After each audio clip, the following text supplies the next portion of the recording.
Like many of you, we spent this spring revamping our vegetable garden. As you might remember, previously we had raised beds that were just really mounded soil, which is a great way to make a raised bed. It's very inexpensive as it doesn't require any materials. It just really, you need a rake and a shovel to continue to mound up that soil annually.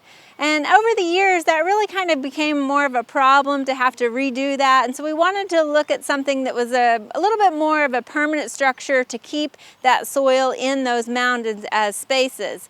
And so as we were investigating what we could do that was inexpensive still, but would hold the soil better, we went to our local hardware store and found a block that I want to talk to you about here.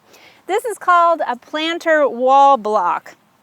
And what's nice about this is kind of a new sort of concrete block that many of us hadn't seen before, but it looks like one of those you might use to set piers for a deck or something.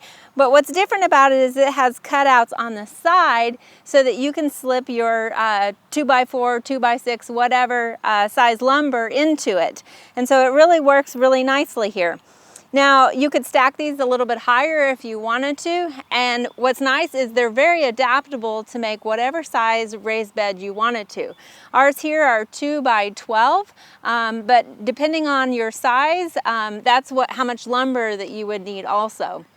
Now, these blocks run about $3, and they are available at most big box hardware stores. So you would need 4 to make a traditional raised bed like you see here. And what's nice too is sometimes when you're dealing with raised beds, it's often one side of that raised bed, the wood might rot out. And so it'll be as simple as taking that piece out and then slipping a new board back in. Now keep in mind, depending on the dimensions that you build, you're going to have to fill that with soil. So you want to be aware of that. The bigger the bed, the more soil you're going to have to find to fill that raised bed.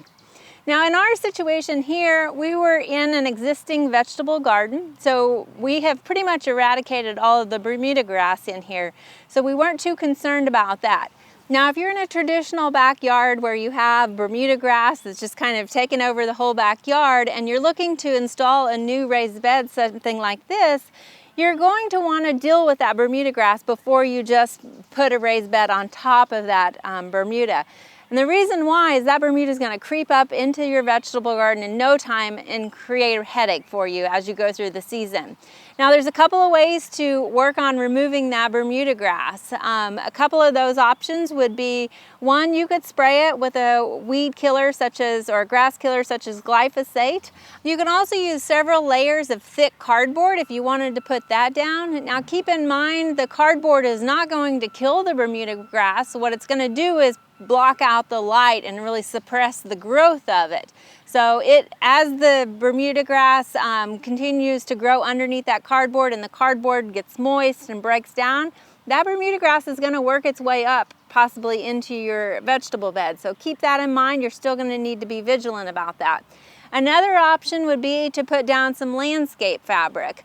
Most of our vegetables, tomatoes, peppers, and things like that only need about 6 to 8 inches of soil to grow in. So that depth here of your lumber would provide enough soil for that root zone of your vegetable plants. The problem with the landscape material though is for something like potatoes, that plant is not going to be able to go down any deeper into your soil. So keep that in mind as well.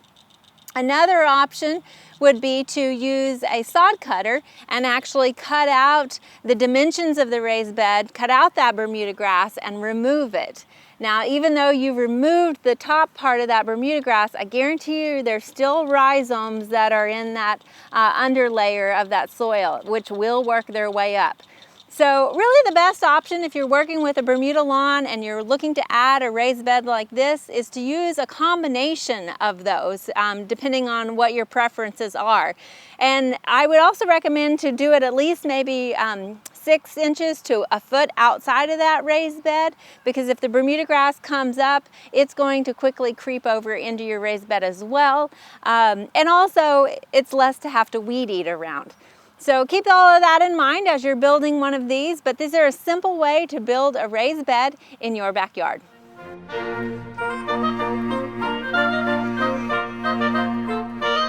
We hope you enjoyed this video. It's part of our Oklahoma Gardening YouTube channel.